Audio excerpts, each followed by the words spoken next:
লে হালুয়া লে রুটি, ছড়াছড়ি। সোমবার না মঙ্গলবার শবে বরাত হবে? মঙ্গলবার না? মঙ্গলবার শবে বরাত। ওরে আল্লাহ, গরুর গোশ আর হালুয়া আর রুটি, কি বললেন? ছড়াছড়ি, লে হালুয়া লে রুটি, ঠিক কিনা? আপনাদের এখানে হয় না মনে হয়? না হয়? মাশাআল্লাহ, করবে। 3 দিন আগে থেকে লাতি পুতাকে পয়সা দিয়ে দেয় কারা? দাদিরা দাদুরা। যাবে বোম ফাটাকা, তোর দাদু ঘুমিয়ে গেলে জেগে যাবে। সালা গ্রামে মনে হচ্ছে কারগিলের যুদ্ধ চলছে, দাম আর দুরুম, ফাটাম আর ফুটু। আমার ভাই একটা কথা ভাববেন, আপনি দেখবেন বহরমপুরে যখন দেওয়ালি হয়, অমুসলিম ভাইরা দেওয়ালিতে বোম ফাটাই না ফাটাই না? বোম ফাটায়। আমাদের দেশের মুসলমানরা শবে বরাতে বোম ফাটায়। তারা দেওয়ালিতে লাইটিং করে, মুসলমানরা শবে বরাতে লাইটিং করে। নামটা আলাদা, মালটা একই, পার্থক্য নাই। আরে সব থেকে বড় দুঃখ কি জানেন? শবে বরাতের রাতে আমাদের দেশে আবার আলাদা নামাজে আবিষ্কার হয়, হয় না? সাদা জামা, সাদা টুপি। আপনার কোথায়? বহরমপুর, কলকাতা, 24 পরগনা, আপনার হাওড়া, হুগলি, মেদিনীপুর, সাদা জামা, সাদা টুপি আর অন্তর লাগিয়ে রাতের বেলায় 1 ফিলাস চা করে নিয়ে চলে গেছে। ইমাম সাহেব মনে মনে করছে, আল্লাহ, এদিকে তো জীবনে মসজিদে দেখিনি, কারগিলের জুতোর মালগুলো এলো কোথা থেকে? এরা তো জীবনে আসেনি। বড় কষ্ট লাগে। আচ্ছা বলুন, ইমানদারির সঙ্গে বলবেন, শবে বরাতে কেউ যদি রোজা না রাখে গুনাহ আছে? গুনাহ আছে? এই জোরে বলুন, আছে? কে বললে আছে? শবে বরাতের রোজাটা নফল না ফরজ না ওয়াজিব না সুন্নত? নফল। নফল রোজা কেউ যদি না রাখে কোনো গুনাহ নাই, রাখলে নেকি আছে। জোরে বলুন সুবহানাল্লাহ। এই যদি কেউ বলে শবে বরাতের রোজা না রাখলে গুনাহ হবে, সেই লোকটা পাপী। বেদাত এই কথাটা। কেউ যদি বলে শবে বরাতের নামাজ পড়তেই হবে, আমাদের দেশে তো মাইকে এলান হয়, আসসালামু আলাইকুম, আগামীকাল একটা রোজা হবে, মায়েরা ভোরের বেলায় ভাত খাবে, আজ রাতের বেলায় নামাজ পড়বে। আবার অনেক মসজিদে নিয়ত বলে দেয়, কি কি নিয়ত করবে। আবে যে এলান করছে তে কেলানি খাবে। নফল রোজার এলান কোথা থেকে পেলি? তুমি জীবনে ফরজ রোজার এলান করলে না। রমজান মাসে সেই মৌলবি এলান করেনি। একটা রোজা যদি কেউ নিজে থেকে ফরজ রোজা ছাড়ে, সারা জিন্দেগি রোজা রাখলে একটা রোজার মসুল দিতে পারবে না। সেই এলান তুমি মসজিদে করলে না, নফল ইবাদতের এলান জুড়েছো। বড় কষ্ট লাগে। একটা মৌলবি ফোন করে বলছে, কে বললে এলান করা যাবে না? আমি বললাম এলান কর, কিন্তু কখনো ফরজ রোজার জন্য এলান করেছিস? হাজারো মুসলমান ফরজ রোজা রাখেন। আমি এক আমার আত্মীয়র বাড়িতে গিয়েছিলাম 3 বছর আগে, শবে বরাতের দিনে রোজা রাখিনি, আমাকে নাস্তা দিয়েছে। 2টো পাড়ার বুড়ি মেয়ে চলে এলো, হাইলো ইয়াসিন সাহেব রোজা রাখেনি। আমি বললাম, আল্লাহ কি বিপদ হলো, এরা দেশের লোককে বলবো। আমি বললাম, হ্যাঁ মা তোমরা রেখেছো? হ্যাঁ বাবা, জীবনে শবে বরাতের রোজা ছাড়ি না। আল্লাহ আলহামদুলিল্লাহ। আর রমজান মাসে? বলে বাবা রমজান মাসে 15টার বেশি পারি না। আমি তোমরা কেলানি খাবে আর আমি জান্নাতে যাব। যেহেতু আমি রমজানের ফরজ রোজা ছাড়ি না, তুমি 15টার বেশি করো না। বড় কষ্ট লাগে। ফরজ ইবাদতের মূল্য এদের নেই। বলে দিই সমাজ কোন জায়গায় পৌঁছেছে। জানাজার নামাজ হয়, মসজিদে এলান হয়, জোহরের নামাজের পরে জানাজা হবে। কিছু মুসল্লি মসজিদে নামাজ পড়ে, আর একদল নামাজি পরেজগার ওলি থাকে, তারা উজু করে বসে থাকে, জানাজার নামাজ পড়বে হযরতরা, কিন্তু ফরজ নামাজ আদায় করে না। ঠিক বলছি না ভুল বলছি? তাদেরকে জিজ্ঞেস করো, ফরজ নামাজ যদি কেউ নিজে থেকে ছেড়ে দেয়, আমার নবীজি সাল্লাল্লাহু আলাইহি সাল্লামের হাদিস, যার নামাজ নেই তার ইসলাম নেই। তুমি ফরজ নামাজ পড়লে না, ফরজে কিফায়ে কেউ যদি জানাজার নামাজ ছেড়ে দেয়, গুনাহ আছে? কোনো গুনাহ নেই। কিন্তু কেউ যদি ফরজ নামাজ ছেড়ে দেয়, গুনাহ আছে না নাই? চোখের সামনে নামাজ হচ্ছে, আর তুমি যদি বলেন হুজুর আমি তো দোয়া দরুদ কিছুই জানি না, আরে কমপক্ষে সেই দিনে আমার ভাই ইমামের দেখে দেখে মাথাটা ঠুকেলে, আমার আল্লাহ যদি কবুল করে, তো সব শিকার নিয়ত করে যদি নামাজ পড়িস আর মাথা ঠুকি, তো যতদিন মাথা ঠুকবি না জেনে, ততদিন নামাজের নেকিটা আমার আল্লাহ তোর নামায় আমলে দিবে। জোরে বলুন সুবহানাল্লাহ। তুমি নিয়ত করেছো যে আমি নামাজের, কিন্তু বড় কষ্ট লাগে আমাদের সমাজের লোক নফল নিয়ে মারামারি করে, ফরজ নিয়ে মারামারি নাই। শবে বরাতে আপনি খানা করুন, কোনো অসুবিধা নেই। শবে বরাত শুনে নাও। তারপরে শবে বরাতের নামাজটা আমার মায়েরা যারা 365 দিন 5 ওয়াক্তের নামাজ পড়ে তার জন্য শবে বরাত। তার শবে বরাতের নামাজটা কাজে আসবে। তার শবে বরাতের রোজাটা, যে রমজানের 30টা রোজা রাখে তার জন্য শবে বরাতের রোজাটা কাজে আসবে। যে পুরো বছর 5 ওয়াক্তের নামাজ পড়ে তার জন্য শবে বরাতটা কাজে আসবে। তুমি একদিনও নেই আর পুরো বছর নামাজে নেই, খালি মাল জুম্মার দিনে আসে, এই শবে বরাতের রাতে গিয়ে বলছে আমি জান্নাতে যাবো। আবে কেলানি খাবি কবরে, এতটুকু পেরুবার রাস্তা পাবি না। আমার আল্লাহ রাব্বুল আলামিন সঙ্গে তুমি চালাকি করবে, আর আমার আল্লাহ চালাক নয়। ওমা কারু ওমা কারাল্লাহ ওয়াল্লাহু খায়রুল মাকিরিন। তোমরা যদি মাক্কারি আর চালবাজি করে, আমিও চালবাজি করতে যাবি। আমাদের দেশে দেখবেন প্রত্যেকটা গ্রামে, বেশিরভাগ গ্রামে 27 রমজান পালন হয়, হয় না? হয় না? শবে কদর পালন হয়, সব লোক জানে। ওরে বাবারে, সেই দিনে আবার মেয়েরা আমাদেরকে ফোন করে, আচ্ছা ইয়াসিন ভাই ক রাকাত পড়বো? আমি বলি তুই সারা রাত চালাগা, ঘুমুই না। বলে তাই নাকি? হ্যাঁ, এমনি সারা রাত পর। বলে তুমি? আমি তো ঘুমাবো। কেন? আমি তোদের মতো মাক্কার নয়, মৌলবীরা তোদের মতো চালবাজ নয়। আমরা আল্লাহকে চাই। শোনো, রমজানুল মুবারকের মাসে কোন পৃথিবীর মুর্শিদাবাদে এত বড় বড় মাদ্রাসা আছে। চন্দ্রহাট বুখারীর মাদ্রাসা, চন্দ্রহাট থেকে চলুন জালিলিয়া, সুরুলিয়া, ওমরপুর থেকে শুরু করে মুর্শিদাবাদের যতগুলো বড় বড় মাদ্রাসার মুফতিরা আছে, বড় বড় মুফতি, তাদের কাছে ফতোয়া নিয়ে আসুন। আমি তাদের জুতোর মালা পরার লেগে রেডি আছি। আপনার গ্রামে পড়বো, কোন মুফতি আর কোন মৌলবি যদি বলে দিতে পারে 27 রমজানটা শবে কদরের রাত্রি, তার জুতোর মালা পরে শওকতের বেটা পশ্চিম বাংলায় বায়ান করবে ইনশাআল্লাহ। নিয়ে আসুন কোন বাপের বেটা মৌলবি আছে। কেউ পারবে না। কেন? কোন মৌলবি পারবে না, কোন মৌলবি বলবেই না আপনাকে। তারা সকলে জানে 27 দিনটা শবে কদরের দিন মনে করাটাই বেদাত। যদি বলেন তাইলে হুজুর কি করব? আমার ভাইয়েরা, আমার মায়েরা, বোনেরা শোনো, আমার আল্লাহ রাব্বুল আলামিন আমার নবী বিশ্ব নবীকে, আল্লাহর নবী সাহাবীরা বললেন, ইয়া রাসূলুল্লাহ, ইয়া হাবিবাল্লাহ, আগেকার মানুষেরা 1200 বছর 1300 বছর বাঁচত, তাদের সমতুল্য আমাদের ইবাদত কি করে হবে? আমার আল্লাহ রাব্বুল আলামিন বললেন, হে আমার বিশ্ব নবী, ইন্না আনজালনাহু ফি লাইলাতিল কদর ওয়া মা আদরাকা মা লাইলাতুল কদর, লাইলাতুল কদরি খায়রুম মিন আলফি শাহর। আমি সারা বছরে এমন একটি রাত্রি দান করেছি যে রাত্রি ইবাদত করলে 1000 মাস অপেক্ষা বেশি নেকি পাবে। আমার ভাইয়েরা, আমার মায়েরা, বোনেরা, অনেক অনেক মুহাদ্দিসিন বলেছেন, কেউ কেউ বলেছেন পুরো বছরের মধ্যে লুকিয়ে আছে, কেউ কেউ বলেছেন রমজানুল মুবারকের মাসে বিজোর রাত্রিগুলোর মধ্যে লুকিয়ে রেখেছেন, কেউ কেউ বলেছেন 21 থেকে 29 পর্যন্ত, আর বেশিরভাগ মতামত দিয়েছেন তোমরা পুরো রমজান মাসের মধ্যে খুঁজে নাও। আমার ভাইরা, কারা পাবে শুনে নাও। যারা রমজান মাসে 30টা দিন যারা তাহাজ্জুদের নামাজ পড়বে তাদের জন্য শবে কদর, যারা পুরো বছর তাহাজ্জুদের নামাজ পড়বে তাদের জন্য শবে কদর। তুমি একদিনও নাই, খালি 27 রাত্রিতে এসে মাথা টুকছো, বলছো চালিয়ে দেবো।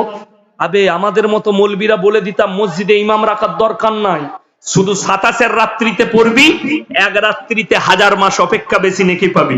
তাহলে আবার ইমাম রাখার জেনে গেছিস যখন 27, আমরা মৌলবীরাও আর নামাজ পড়তাম না, ওই 27 রাত্রে চালিয়ে নিতাম। এক রাতে 1000 মাসের বেশি অপেক্ষা নেকি, বুঝতে পারেননি? কিন্তু আল্লাহ তো তা বলেনি। আমার ভাই শোনো, ওমা কারু ওমা করাল্লাহ ওয়াল্লাহু খায়রুল মাকিরিন। তোমরা যদি মাক্কারি চালবাজি করো, 27 ভিড় করবি, 25 মাল পেরিয়ে যাবে, খুঁজে পাবি না। কারা পাবে?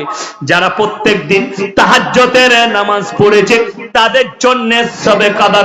আমার ভাইরা সবাই নিয়ত করুন, রমজান মাসে প্রত্যেক দিন তাহাজ্জুদের নামাজ পড়বো ইনশাআল্লাহ। প্রত্যেক দিন তাহাজ্জুদের নামাজ রমজান মাসে কত সহজ বলে দিই তাহাজ্জুদ পড়া, আপনি অবাক হবেন, এত সহজ। আমাদের মায়েরা মসজিদে এলান হয় না রাত 1:30টার সময়, এরপরে উঠে পড়ুন, সাহারি রেডি করুন, আপনারা সাহারি খেয়ে নিন। রাত 1:30টায় হাঁকে না? হাঁকে না? হাঁকে। মায়েরা স্বামীকে উঠিয়ে দাও, উঠে পড়ুন, 1:30 বেজে গেছে, আপনি তাহাজ্জুদ পড়লেন উজু করে, আমি খানা রেডি করি, খানা রেডি হয়ে যাবে, স্ত্রী তাহাজ্জুদ পড়ে নেবে, আধ ঘন্টা আগে সেহরি খেয়ে নেন, সাহরি খাওয়া হবে, সকলের তাহাজ্জুদ পড়া হবে, 30 দিন তাহাজ্জুদ পড়তে পারবেন। কিন্তু বড় কষ্ট লাগে আমাদের দেশে, আমার বর্তমানে সীতাভোগ মিহিদানা বিখ্যাত, শুনেননি? সীতাভোগ মিহিদানা বিখ্যাত। তবে একটা কথা বলি, অনেক লোক স্টেশন থেকে নিয়ে আসে না আসে না, দেখবেন ওই রাস্তার ধারে দোকানগুলোই নিয়ে চলে আসে, দিয়ে এসে বলে পচা মাল ভরে দেয়, দিয়ে বলে একদম বাজেবে, বর্তমানের মিহিদানা ভালো নয়।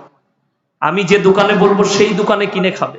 রাধা বল্লভ মিষ্টান্ন ভান্ডার, তেঁতুলতলা বাজারে গণেশ মিষ্টান্ন ভান্ডার, একদম কলেজ মোড়ে, বিবেকানন্দ কলেজ মোড়ে সোদামিনী, এই মিষ্টির দোকানগুলোই কিনবেন, তবে বুঝতে পারবেন রাধা বল্লভ একটা মিষ্টির দোকানে 130 রকম কোয়ালিটির মিষ্টি আছে, সব থেকে বড় দোকান বর্তমান টাউনে, আর তার মিহিদানা 550 টাকা কেজি, মুখে দিবেন মিলিয়ে যাবে সঙ্গে সঙ্গে।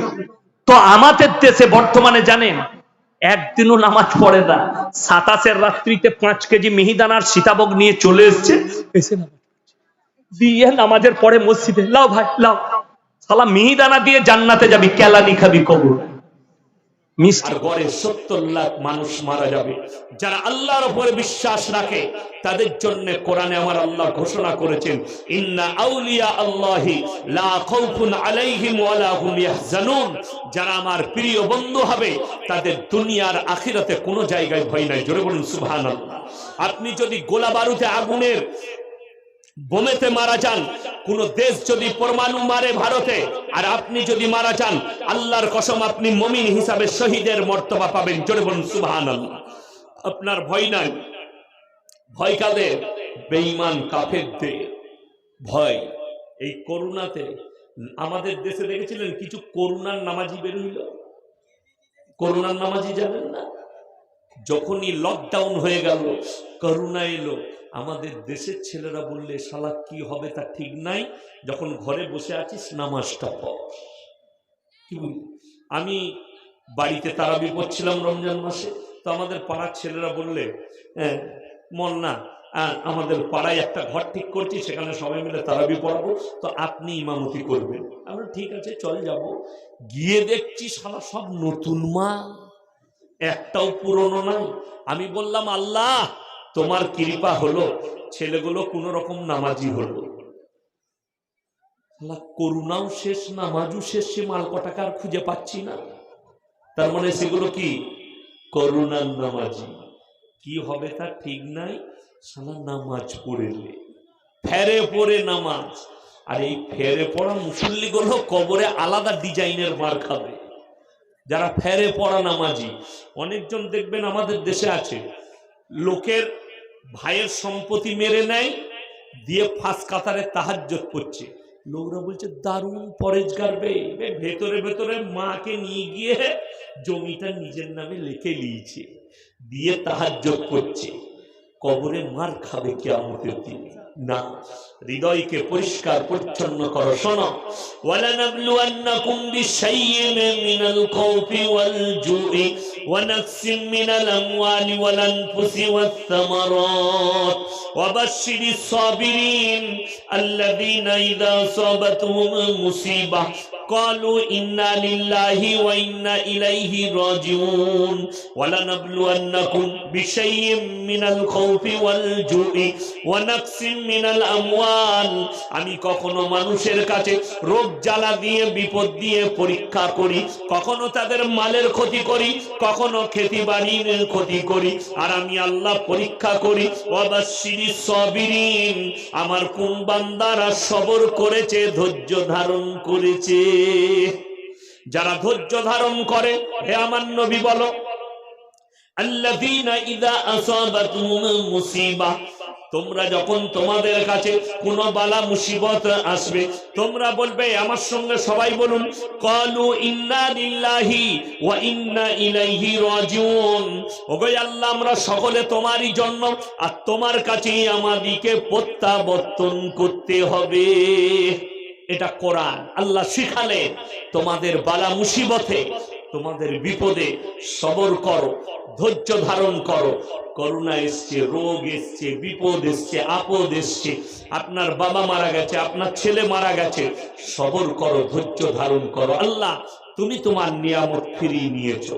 আল্লাহ আমার দোকানে বরকত নাই, আল্লাহ তুমি বরকত দিবে, তাই তোমার কাছে চাইছি। আমাদের ছেলেদিকে যদি বলি যে দুদিন নামাজ পড়গা, বাবা নামাজ পড়লে মালে কারোবারে আল্লাহ বরকত দেয়।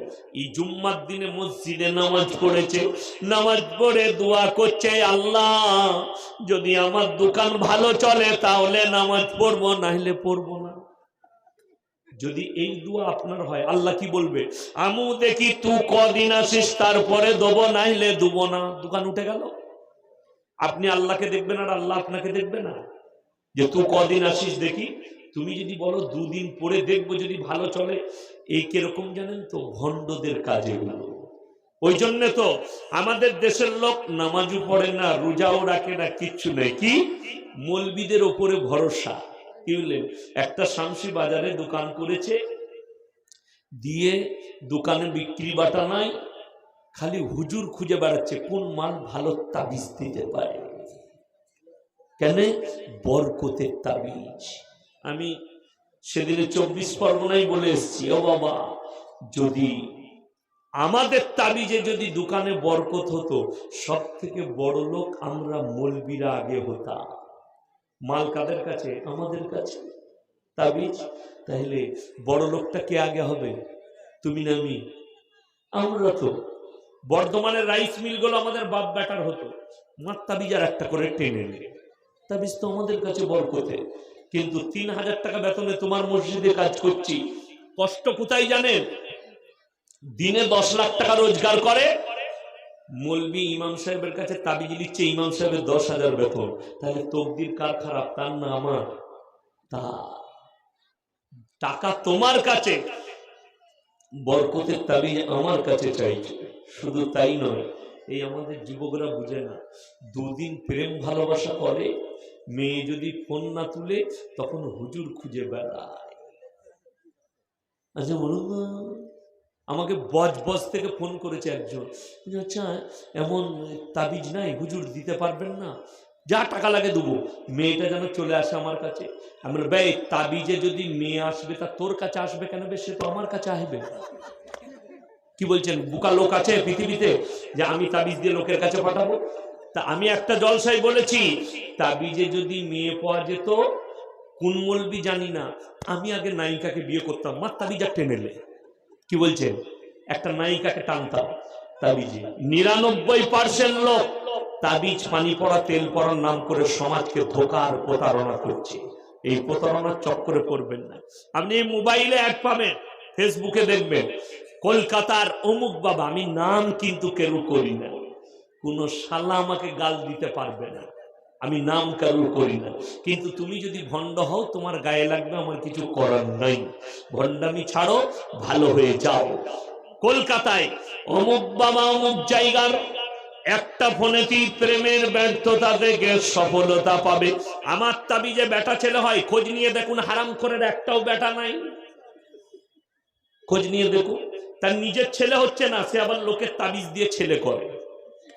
যদি তাবিজে ছেলে হতো, আমাদের মৌলবীদের 50টা করে বেটা হতো। তাবিজে ছেলে তো বুঝতে পারেন নাই, পঞ্চায়েতটা আমাদের হাতে হতো, লোকরা পেত না। যদি 50টা বেটা হয়, পঞ্চায়েত কার দখলে যাবে? আমাদের দখলে। লাঠির জোর বেশি, 50টা বেটা ফাটিয়ে দেবো যে লাগবি, কেউ আর কোনো দিকে যেত না। ধোঁকা, প্রতারণা, প্রবঞ্চনা করবেন না। আল্লাহ যেটা দেবেন, কসম করে বলছি, কসম খোদার করে, আল্লাহর কসম, যারা আল্লাহর প্রতি বিশ্বাস রাখে না, আল্লাহর কাছে সব থেকে জীবনের বড় পাপ, যে পাপটা যারা জিদ করে করবে, আল্লাহ জীবনে ক্ষমা করবে না, সেটা হচ্ছে শিরকের পাপ। আজ থেকে 2012 সালে একজন পাপ বৈজ্ঞানিক লন্ডনের, সে কি বলেছিল? এলান করে দিলে 72 ঘন্টার মধ্যে পৃথিবীটা ধ্বংস হয়ে যাবে। এলান করেছিল না করেনি? 2012 সালের ঘটনা। পাপ বৈজ্ঞানিক লন্ডনে এলান করে দিলে, যাদের ইমান কমজোর তারা বললে কি হবে তার ঠিক নাই বে, যা পারবি খেয়ে নে। যাদের ইমান জোরালো। আমি তখন বলেছিলাম সেই দিনের, যেদিনে এলান করেছে সেই দিনে, যে খোঁজ নিয়ে দেখো শালা মদ খেয়েছে না হলে 12 কেজি গাঁজা খেয়ে বকছে। কেন? কোরআন বলছে ইন্নাল্লাহা ইনদাহু ইলমুস সাআহ ওয়া ইউনাজ্জিলুল গায়থ ওয়া ইয়ালামু মা ফিল আরহাম ওয়া মা তাদরি নাফসুম মাযা তাকসিবু গাদা ওয়া মা তাদরি নাফসুম বিআইয়ি আরদিন তামুত। সূরা লুকমানের শেষ আয়াত। যাদের